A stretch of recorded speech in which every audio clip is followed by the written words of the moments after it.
A inflação chega a 34% e uma crise mundial de petróleo em 73 repercute no Brasil, aumentando o desemprego.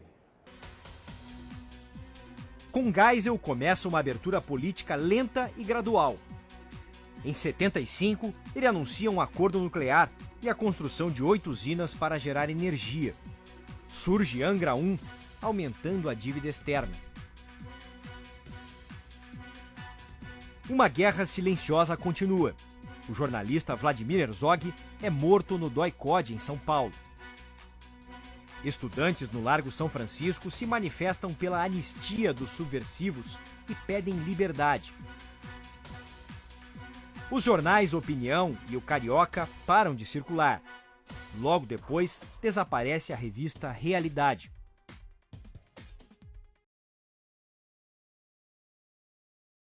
Anos de chumbo. Assim foi chamado o período de 21 anos de ditadura militar no Brasil.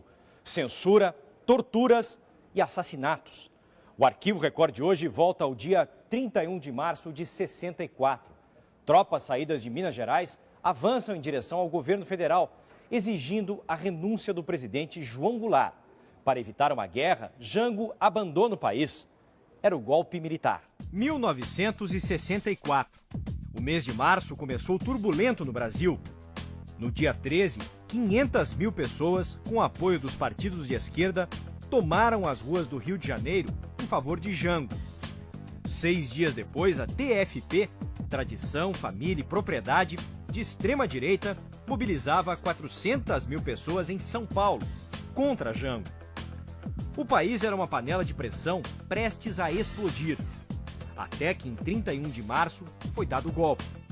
No dia seguinte, 1º de abril, o Brasil amanheceu com o presidente deposto. Era o dia da mentira. Ninguém queria acreditar, mas a verdade é que o Brasil havia entrado numa ditadura.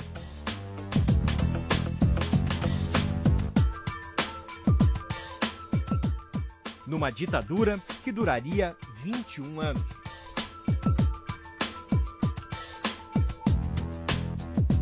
Não houve uma guerra civil, mas existia muita violência. Protestos que acabavam em prisões, exílios e assassinatos. Quem não concordava com o novo regime era considerado subversivo. Em busca de segurança, o presidente deposto, João Goulart, viajou para Porto Alegre, onde Leonel Brizola o esperava. Apesar da insistência de Brizola, Jango desistiu de um confronto militar com os golpistas e seguiu para o exílio no Uruguai. Só voltou ao Brasil em 76 para ser sepultado. Uma soma de fatores levou ao golpe militar, mas o principal argumento dos que tomaram o poder era o de evitar a instalação de um governo totalitário comunista.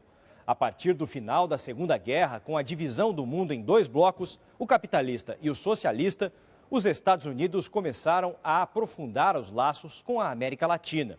Os esquerdistas tornaram-se o inimigo a ser combatido. E assim, seguiram-se as ditaduras no Brasil, no Uruguai, no Chile e na Argentina. Recentemente surgiu uma nova versão para a morte de Jango, que ainda está sendo investigada. Segundo um ex-agente do Serviço de Inteligência uruguaio, o ex-presidente foi assassinado. Ele teria morrido envenenado e não de infarto, como foi divulgado na época. O ex-agente diz que o contato entre o Serviço de Inteligência uruguaio e o governo brasileiro era feito na época pelo delegado Sérgio Fleury, que comandava em São Paulo o DOPS, o Departamento de Ordem Política e Social. Jango deveria ser eliminado. Com autorização do então presidente Ernesto Geisel, o delegado teria dado a ordem para que Jango fosse assassinado. Carlos Milias Golugos foi o encarregado de trocar os remédios que Jango tomava. Ele foi no Uruguai e transmitiu para nós que havia que dar um jeito em Jango Goulart porque o presidente não queria mais ele vivo. João Goulart morreu no mesmo ano que Juscelino Kubitschek, em 1976. Após o golpe militar, o general Castelo Branco assume a presidência. Caça os direitos políticos por 10 anos de 337 pessoas entre elas os ex-presidentes Juscelino, Jango e Jânio, e altera os rumos da política econômica. São extintos os partidos políticos existentes e é introduzido o bipartidarismo. Aparecem a Arena e o MDB. Logo depois de Castelo Branco, Costa e Silva assume a presidência da República, com um governo mais linha dura. Organiza-se a Frente Ampla, reunindo líderes caçados como Juscelino Kubitschek e Carlos Lacerda. Costa e Silva proíbe a Frente Ampla, determina a apreensão de livros, jornais e revistas. Além disso, impede qualquer manifestação de rua. É no governo dele que é decretado o Ato Institucional número 5. A produção cultural no Brasil foi duramente atingida pela ditadura militar. Era preciso muita criatividade e uma boa dose de coragem para driblar a censura. As músicas de protesto cantadas nos festivais da Record eram prova disso. A maioria deles não tinha mais que 20 e poucos anos. Mas aquele Brasil, descrito e cantado por essa juventude em plena repressão armada, jamais se apagou da memória.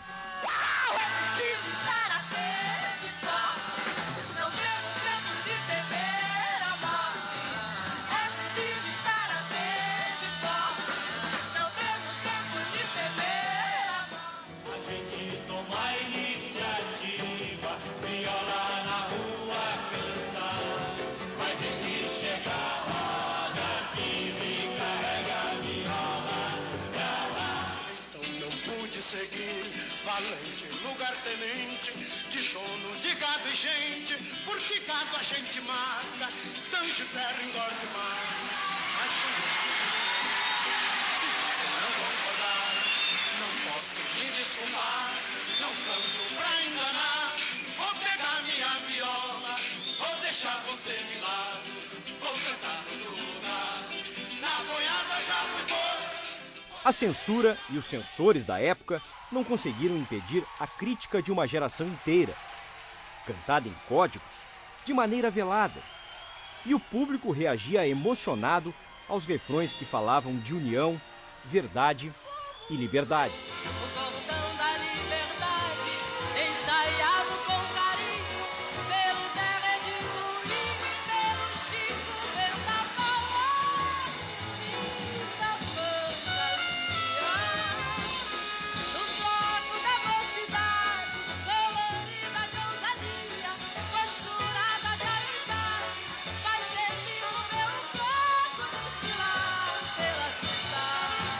A ditadura começa a dar sinais de enfraquecimento quando o general Ernesto Geisel assume a presidência. Dificuldades econômicas anunciam o final do milagre econômico. A dívida externa contraída para financiar as obras faraônicas do governo atinge mais de 9 bilhões de dólares. A inflação chega a 34% e uma crise mundial de petróleo em 73 repercute no Brasil, aumentando o desemprego. Com Geisel começa uma abertura política lenta e gradual. Em 75, ele anuncia um acordo nuclear e a construção de 8 usinas para gerar energia. Surge Angra 1, aumentando a dívida externa. Uma guerra silenciosa continua. O jornalista Vladimir Herzog é morto no DOI-CODE, em São Paulo. Estudantes no Largo São Francisco se manifestam pela anistia dos subversivos e pedem liberdade. Os jornais Opinião e o Carioca param de circular. Logo depois, desaparece a revista Realidade. Em 1979, já no governo Figueiredo, os presos políticos foram anistiados e os exilados começaram a voltar ao Brasil. Em 82, foram escolhidos de forma direta os novos governadores. Em 1984, o povo saiu às ruas, exigindo eleições diretas para presidente. Foi a maior manifestação política do Brasil. A emenda que pedia as diretas não conseguiu votos suficientes para ser aprovada na Câmara, contrariando a expectativa da população. Tancredo Neves foi escolhido candidato de oposição nas eleições indiretas. A indicação do governo era disputada entre Paulo Maluf e Mário Andreasa. Com a vitória de Maluf nas prévias do PDS, o partido se dividiu. A Frente Liberal resolveu apoiar Tancredo, indicando como candidato a vice José Sarney. Tancredo venceu no colégio eleitoral no dia 15 de janeiro de 85, mas não chegou a assumir. Antes da posse, ele foi internado com uma crise de diverticulite. A doença o mataria no dia 21 de abril de 85. Em seu lugar, assumiu o vice José Sarney, primeiro presidente civil depois de um ciclo de 21 anos de governos militares. O programa de hoje fica por aqui.